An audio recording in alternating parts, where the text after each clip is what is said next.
Hi, guys, and welcome to the first review of the Formula One season. Today, we are here to review the Australian Grand Prix.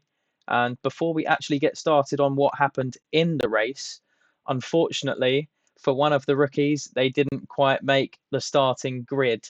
Isaac Hadjar on the formation lap, as you'll be able to see here, only made it one corner out of turn one through turn two, and he lit up the rears, went straight round.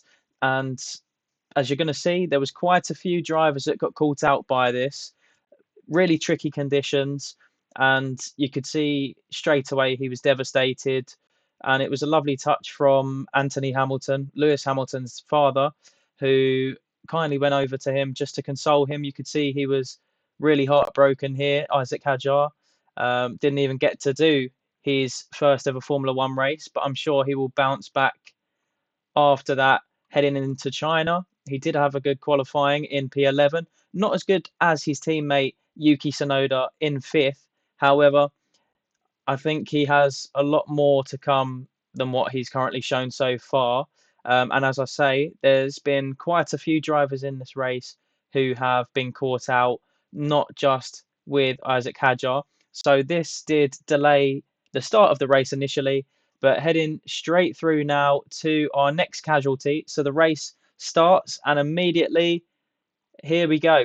Jack Doohan, another one of the rookies who really didn't make it that far in this Grand Prix. It was the first racing lap of the race, as you'll see there, guys. So really unfortunate for Jack Doohan, and under such big scrutiny and pressure this weekend with the likes of Colapinto waiting on the sidelines, lots of pressure and hype around him already, and this is only going to make it that little bit more difficult for Doohan to prove himself in the following races. But I think what he displayed in the practice sessions on Friday, also practice three and qualifying, I think he possibly could have made Q3, perhaps. I'm not sure about his lap, but he was definitely on course to be towards that top 10 finish before Hamilton spun in the qualifying session on the Saturday. But yeah, another one who will be disappointed, but conditions were really tricky in this race, and it wasn't just the rookies who are finding it very difficult. As you'll see here in this little snippet video, Carlos Sainz also was caught out here on lap two, and this was actually behind the safety car after Jack Doohan crashed in his car. So yeah, we did find out after the race that it wasn't necessarily his fault, that there was an issue with the registering of the torque. But yeah, they'll be bitterly disappointed, Williams, there that Sainz wasn't able to finish, especially considering where Albon was able to finish himself in the Grand Prix. So yeah, what a start to the race. Initially, we're having Hadjar not even starting the race. We've got Doohan out on lap one. We've got Sainz out on lap two. Everything is happening so far, and it doesn't stop there, guys. So we now skip towards, and I can't remember which order this happened in from the Grand Prix, but we had more casualties out of the race. We had Fernando Alonso, who the most experienced driver on the grid, proving it was extremely difficult conditions, and everyone had to concentrate, or there was going to be big issues for everyone. This, as we see here, was on lap 34 that this one happened to Alonso, coming out of a very tricky section, gravel on the inside curb. I think that might have just unsettled his car, with Gasly going through just ahead of him. And yeah, he got unstuck, tapped the wall, and that was the end of his race on lap 34. So yet again, that was another safety car for the session. We also had Liam Lawson, who also hit the barrier after starting from the pit lane. He had a rear wing change, and as you can see from this image here, that was really not worth it. He absolutely ruined his rear wing in this race. So, and here he is talking as well. This was on lap 47 that it happened to Lawson, and another driver with a lot of scrutiny on him at the moment. And I'm pretty sure somewhere, wherever he is, Sergio Perez is going to be absolutely loving this. But yeah, we're going to have to wait and see how he does. I feel like this driver is going to have a lot more pressure on him, especially at the start of this season, than someone like Hadjar, who is in the junior team. He'll have a bit of extra time to get up to speed. But yeah, really need a better performance in China from Lawson to start to drown out that noise. Definitely not to beat Max. I think he's untouchable, but to be within maybe 3 to 4 tenths a lap of Max, and he would be doing a good job with that, I think. And yeah, moving from a rookie in Lawson onto another one, Bortoleto. He crashed out of the race as well, going straight on. I believe it was at the penultimate corner just before pit lane exit. It was very slippery for him, and he found the grass and the barrier, I think it was as well. So yeah, this was absolute carnage in this race, and everyone was doing well to stay on the track. But yeah, moving on to this is the big talking point that happened in the Grand Prix. For me, he did really well to get back on track, but how long he was on the grass for absolutely ruined his race today. Well, Oscar Piastri, he was up there for a potential win at his home Grand Prix, and it just came unstuck for him at the penultimate corner. Same corner that Bortoleto went off, I think, but in different circumstances. So it was both McLarens, Norris and Piastri, who went off the road, and we just see the camera pan to them as they were trying to rejoin the track. Norris was lucky enough to get it back on track under control. Piastri not so much, actually losing the rear of his car and going into the grass, as you can see here, narrowly avoiding Max Verstappen. That could have ended very differently for him. So Piastri going off, dropping a heap of positions. This was as the rain was getting a lot heavier in this phase of the race. So yeah, they got unstuck by this, and that dropped Piastri down towards the back of the pack. We also had around this time Yuki Tsunoda also going off the track from, I think it was P5 at the time. And yeah, so as you can see here out front, this was from the opening lap where Max Verstappen was able to get past Oscar Piastri with a brilliant move round the outside. Something I can liken slightly to the overtake that he made on Nico Rosberg in the Brazilian Grand Prix of 2016, I think it was. So a brilliant overtake from Max, looking good in the wet as ever. But yeah, we had really heavy rainfall coming down for only a few laps, but it was definitely heavy enough, and it caught some drivers out. So we had Verstappen going longer. We had the two Ferraris going longer as well. But unfortunately for Ferrari, it didn't work out for them in the Grand Prix. As you can see here, Hamilton, a lot worse than expected for the Grand Prix, and they were in a great position, actually. So this happened. They were up into first and second place when Verstappen came into the pits, and you're thinking, this could potentially be a podium or a double podium for Ferrari had they have come in the same lap as Verstappen. But a little bit of a breakdown in communication there, really, from Hamilton and Leclerc's side of the garages. So Hamilton's side telling him that the rain was to be temporary, very light. So it made sense why he wanted to stay out on the hard tyres. But yeah, that really did cost Ferrari a lot of positions in the race. And it wasn't just with Hamilton as well. It was with Charles Leclerc as well. He had a little spin as well as the rain was getting heavier. So he probably would have been further ahead as well.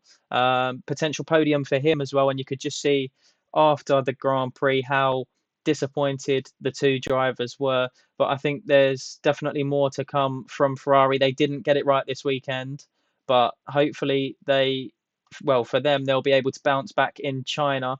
And as well for this man here, Hamilton, on his debut weekend, he should be a bit more comfortable in China, I would assume. He had a good result last season in the sprint race, not so much in the Grand Prix, but in the sprint race, he did very well. So we'll have to wait and see what he does there as well. But for me, my driver of the day, without a shadow of a doubt, is going to be this rookie here.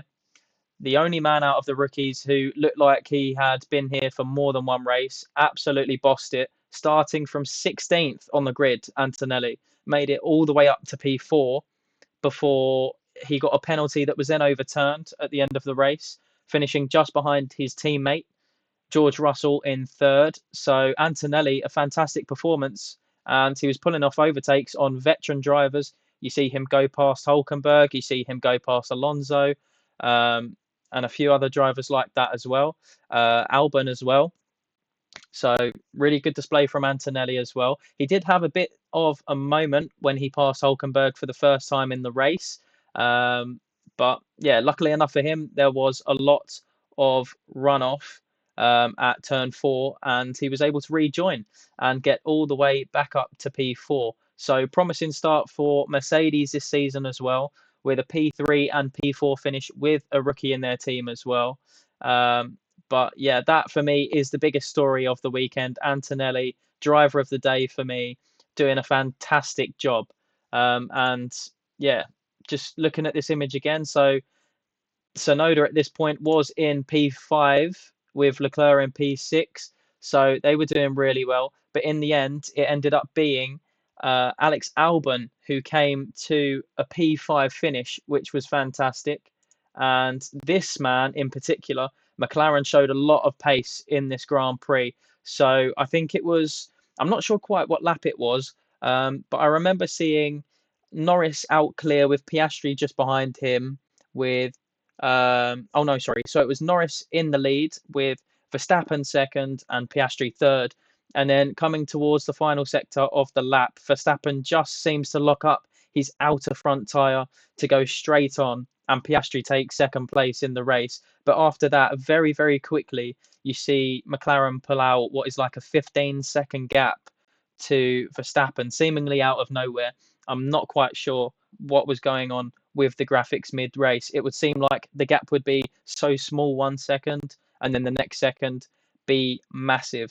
So, yeah, not quite sure what happened there, but it just looked like even Verstappen, who was in a car slower than McLaren, clearly, he tried to give everything to keep up. But this McLaren is just so dominant, qualifying and the race, wet or dry, at Australia, that it will be interesting to see if they can carry this form into China as well. If they do, looks like it's going to be very, very difficult for anyone to mount a challenge to them this season, and it might just be an inter-team battle for the title between Norris and Piastri. Some hopes of maybe Mercedes or Red Bull to catch them up. I have seen recently, breaking today actually, that McLaren may be found to be using an illegal mini DRS system, which, if they are found to be guilty of that, then they could potentially drop back towards the clutches of Red Bull and Mercedes, and perhaps Ferrari as well. But this weekend, qualifying and the race, they didn't really show that level of speed that was hyped up around the start of the season. So we'll see next time out if they can challenge the top 3 teams. But of course, we had some surprise results here, absolutely. So Norris ended up winning the Grand Prix. We had Verstappen second and Russell third to complete the podium. And as I say, Antonelli, driver of the day in P4 for me. But then look how wacky the rest of this top 10 is. So we've got Alexander Albon in P5 for Williams. Good to see Williams finishing high up again. And this is one of the teams that will be challenging towards the front of the grid this season, I'm sure. Yet to be seen how the development will go for them this season. But I definitely think that for them, they're in a great place to be top 5 constructors, potentially even higher than that if some of the bigger teams drop off later in the year. With an extremely strong driver pairing of Albon and Sainz, I can only see them really consistent, really solid drivers. And yeah, Williams, it's great to see them back where they are. And next of all people, Lance Stroll in 6th place. So it was a brilliant race from him, kept out of any trouble. And for him, it was a very, didn't feel like I saw Lance Stroll once really in the race, but he went about his business quietly and managed to pull off a P6 finish. But yeah, good stuff for him, especially considering his more experienced teammate Alonso didn't make the end of the race. So another good result for Stroll. And it's Nico Hulkenberg in the car that I personally thought at the start of the season would be by far the slowest on the grid. He pulled out a P7 in this race, affected by rain, fair enough, but another good result from him. And he picks up 6 points on the opening race for Sauber. So that showing the experience there, Hulkenberg and the Audi have a good driver for next season, absolutely. But yeah, the Kick Sauber Ferrari finishing ahead of both actual Ferraris here. Charles Leclerc in 8th, Lewis Hamilton in 10th, and Piastri, who fell to the back after that incident onto the grass. He did manage to recover some points in the end, up to P9 to claim 2 points for McLaren. Um, but yeah, the people who finished outside the points as well. We've got Gasly. He had a pretty solid race as well. The two Haas cars looked like they were struggling all weekend long, especially in the hands of Behrman, after having very limited running all weekend due to crashes, and then I think it was a gearbox issue with his car in qualifying as well. But just good to see him finish the Grand Prix. No more crashes, no more incidents, and hopefully that will give him a bit more confidence going into China as well. That he will be able to have a more consistent run of things. So that's what we want from him. But for Sonoda as well here, who finished in 12th place in the end, he wasn't able to keep it clean, running up in a fantastic P5 at the time for uh, Visa Cash App Racing Bulls. I know that's a very long name to say. But yeah, he had a bit of a moment into the penultimate corner. And I think you see on the live pictures, Hamilton going around the outside at the time. And he struggled to get back in the points after that in P12. Otherwise, points were definitely on the cards for Sonoda this weekend.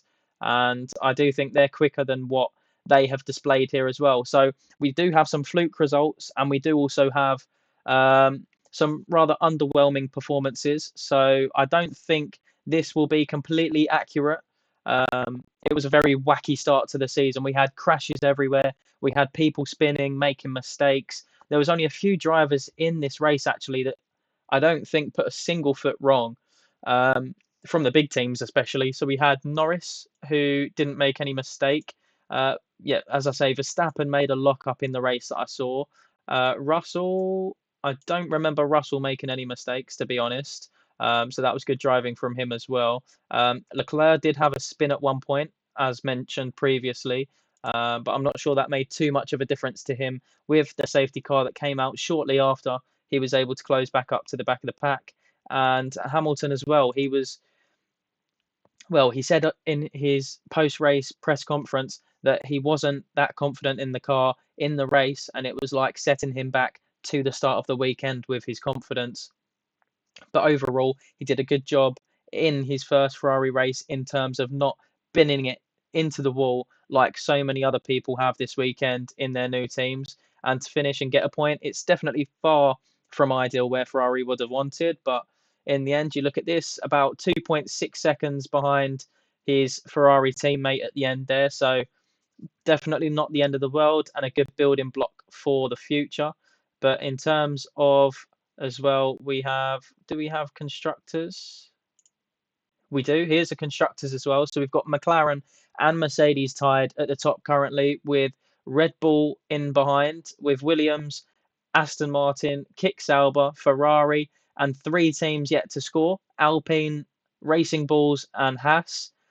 So yeah, out of these, I'd say the biggest shock team being here really for me is Kick Sauber at the moment. Aston Martin didn't really expect, but Williams definitely did. So I expect big things from them to come in the upcoming races as well.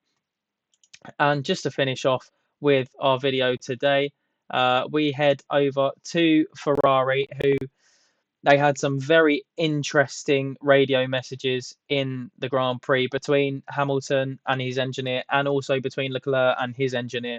So I feel like straight away in his first race, Hamilton was getting to grips with the strategy, and also, yeah, I don't know what it was. It was just craziness from the engineers, especially for this man as well, Leclerc. At one point, he was saying that his seat was absolutely flooded with water, and his engineer replied with, "It must be water." So that shows what Hamilton has joined into at Ferrari this season, and hopefully for them, they will be able to turn it around, because McLaren do need a challenge this season.